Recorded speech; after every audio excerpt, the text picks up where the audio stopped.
Nakita natin yung cycle na dapat pumasok ka dun sa may cycle ng pagpapala ng Panginoon. God's provision. Bibigyan ka para dumali sa iba. And then, bibigyan ka ulit para dumali sa iba. Yun yung sinasabi ko, enter in the cycle of God's provision para maranasan mo yung fullness ng provision ng ating Panginoon. The title of this message is The Fullness of God's Provision.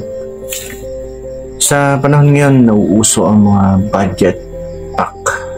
Budget pack na kape, budget pack na toyo, suka, budget meal. Kumbaga indikasyon ng medyo nagtitipid. Something like that, parang ganon na kasi hindi ganon kalaki yung budget, kaya medyo yun lang maliliit na sachet para tayo ay makaraos. Kasi gusto kong pag-usapan natin sa gabi nito is yung fullness ng God's provision. Diba sa atin man, pag sa mga bahay natin, pag marami kang stocks na groceries, basta pakiramdam, di po ba? Ngayon, ang pag-usapan natin, yung nandun sa Philippians 4:19, ang sabi kasi, hindi daw mauubos ang kayamanan ng Diyos. And then, ibibigay niya ang lahat ng ating kailangan sa pamamagitan ni Kristo Jesus. Ito kasing sulat ni Paul sa mga Philippians. Itong mga Philippians na ito ay mga supporter ito ni Apostle Paul. That time, sila ay Roman colony. That time. Pwede silang maging landowner. Nandun yung pribilehyo ng pagiging Roman citizen, and then exempted sila sa tax that time. Pero napag-iinitan sila ng mga opisyal ng gobyerno because Kristiyano sila, ina-isolate sila. Ganun yung sitwasyon na pinagdaraanan nila that time. Sabi ni Paul, ang Panginoon ang bahalang tutulong sa inyo. Huwag kayong mag-alala kasi Diyos ang magpo-provide para sa inyo, Diyos ang magpapala para sa inyo.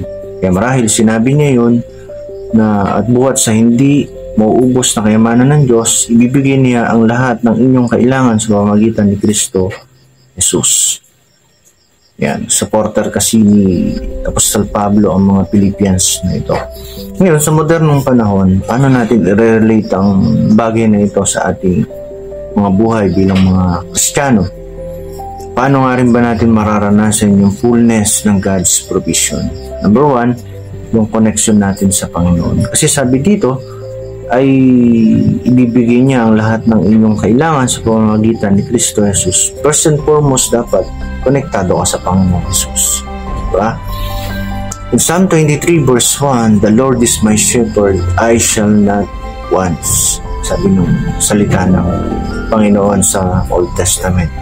Gusto nating maranasan yung fullness ng blessings, fullness ng provision ng ating Panginoon, dapat ikaw ay number one konektado sa ating Panginoon. Although, kahit hindi ka pa Kristiyano, nararanasan mo yung prevenient grace ng Panginoon, how much more kung ikaw ay totally co-connect sa ating Panginoon. Yun yung unang bagay para maranasan mo yung fullness ng God's provision, kailangan nasa Panginoon ka. Kasi doon sa Psalm 23 na yun, na awit yung sa Old Testament, parang sabi doon, The Lord is my shepherd. Dadalhin ka niya sa green pastures, sa still waters, poprotektahan ka niya, gagabayan ka niya. Yun yung paglalarawan ng isang pastol sa kanyang mga tupa. At pag ikaw ay nasa Panginoon, surely na mararanasan mo yung ganyang pag-aalaga ng ating Panginoon. Siguro, hindi ka man yumaman, pero makita mo yung God's provision in fullness. At sabi nga kasi, keyverse natin na sabi, ibibigay niya ang lahat ng inyong kailangan sa pamamagitan ni Kristo Jesus. Basta matutulong tayong i-segregate ano ba yung needs, ano ba yung wants. Diba? Ang wants kasi, yun yung mga gusto lang natin. Yung needs, yun talaga yung basic needs na kailangan natin. Nasabi nga doon sa Matthew 6:33, di ba? Hanapin mo yung kalooban ng Panginoon at lahat ng bagay, kumbaga, idaragdag sa iyo.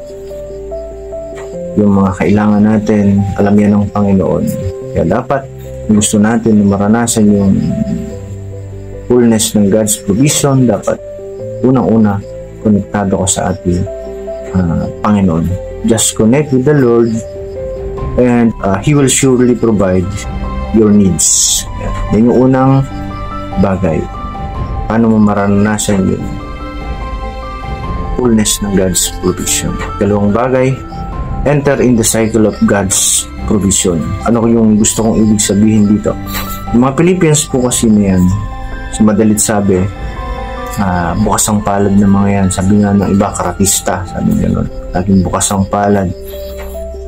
Supporter kasi sila ni Paul that time, demonstrating their generosity and care for his ministry. Despite their own economic struggles. Meron din kasi silang pinagdaraanan ng mga panahon na yon, pero patuloy sila na tumutulong dito kay Apostol Pablo.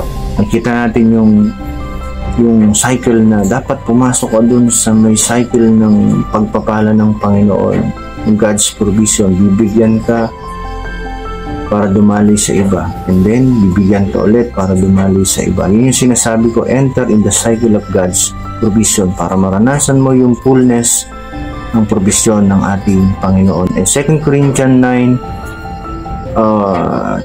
verse 6 to 8, gagawa ng Diyos na pasaganahin kayo sa lahat ng bagay at higit pa sa inyong pangangailangan upang sumagana kayo para sa mabubuting gawa. Tulad ng nasusulat sa masaganang nagbibigay sa mga dukha, ang kanyang kabutihan ay walang hanggan.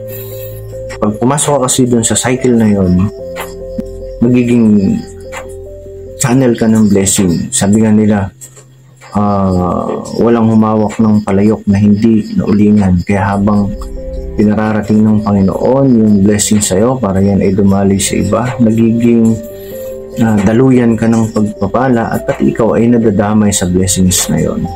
Kaya nararanasan mo yung fullness ng God's provision. Diba? Minsan sasabihin natin, paano nga po, sapat-sapat lang yung dumarating sa amin? Paano nga po, wala naman kami ganong ibibigay? Kung titignan mo yung sa 2 Corinthians pa rin na yun, yung chapter 8, makikita mo yung Macedonian churches. Balikan natin yun. Yung Macedonian churches na yun ay dumanas din sila ng mga kahirapan. At hindi lang basta kahirapan. Kailangan tingnan mo yung cultural and historical background yan para mas ma-appreciate mo yung kung paano sila nagbigay. Sabi niya doon, mga kapatid, nais naming malaman ninyo ang ipinakitang kagandang loob ng Diyos sa mga iglesia sa Macedonia. Dumanas sila ng matinding kahirapan at ito'y isang mahigpit na pagsubok sa kanila. Ngunit sa kabila ng kanilang paghihikahos, masayang masaya pa rin sila at bukas ang palad sa pagbibigay. Hindi lamang sa abot ng kanilang kaya, kundi higit pa. Alam ko ito sapagkat mahigpit nilang ipinakiusap sa amin na sila bigyan ng pagkakataong makatulong sa mga kapatid na nangangailangan. Yun. Ang background kasi ng chapter 8 ng 2 Corinthians, yung mga Macedonian churches na yan ay dumanas ng matinding pagsubok sa kanilang mga buhay that time. Dumaranas sila ng mga matitinding trials, severe trials of affliction, which included extreme poverty and persecution. Diba? They were tested by many troubles and their circumstances were dire. Grabe yung kanilang pinagdadaanan na kahirapan that time. Pero kita natin kung paano din sila nagbigay sa gawain ng Panginoon. Tinulungan nila yung mga kapatid na nahihirapan doon sa Jerusalem that time. Yet, they responded with abundant joy and rich generosity, giving beyond their ability to support the suffering saints in Jerusalem. Diba? Nung panahon kasi na yun, yung kahirapan nila, hindi basta kahirapan. Sabi nga, rock bottom destitution. Sagad talaga yung kahirapan nila that time. With some facing cringing poverty, hindi lang basta mahirap, kundi siguro parang ganito. Ito yung mahirap. Baka nandito pa sila yung kalagayan nila bilang yung kalagayan nila that time, di ba? They suffered severe trials including affliction and hardship. Yan yung pinagdadaanan nila that time.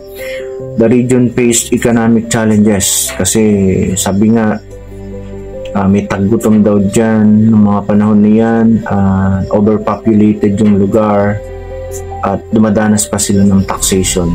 Imagine that, sa kabila ng kanilang ganong setup ay nagawa nilang tumulong sa iba. Diba? Binigyan tayo ng halimbawa na talagang gusto nating magbigay ay merong paraan. Diba? Ngayon, gagawin ng Panginoon na habang pumapasok ka dun sa cycle na yun, mas mararanasan mo yung fullness ng God's provision. In Proverbs 11:24 kasi, ang taong mapagbigay ay lalong yumayaman, ngunit naghihirap ang tikom ng mga kamay. Yun yung sabi ng Proverbs. Kaya, yung sabi ko kanina, kung gusto mong maranasan yung fullness ng God's provision, ay dapat nandun ka sa cycle na nagiging daluyan ka ng pagpapala. Pag may binigay sa iyong Panginoon, ay handa ka rin na yan ay dadaloy sa iba. At pagka ubos na, dating ulit, bigay, dating ulit, bigay. Kailangan pumasok ka dun sa cycle na yon para maranasan mo yung fullness ng God's provision. Diba? Kasi kung titignan mo, yung kanal, diba? Kaya bumaho yan kasi hindi na dumadalo yung tubig dyan. Parang ganun. Hindi mo pwedeng i-hold yung blessing kasi siguro minsan may mga time na hindi mo maranasan yung fullness ng God's provision kasi pag may dumadating na blessing ay ino-hold mo lang. Kaya hindi dumadaloy. Kaya minsan wala ka dun sa cycle ng blessing ng Panginoon. Hindi mo maranasan tuloy yung fullness ng God's provision. Kaya kung gusto mo na maranasan yung fullness ng God's provision, mag-enter ka dun sa cycle. Diba? Sabi ko kanina, bibigyan ka, dadali sa iba, bibigyan ka, dadali sa iba. Ganun.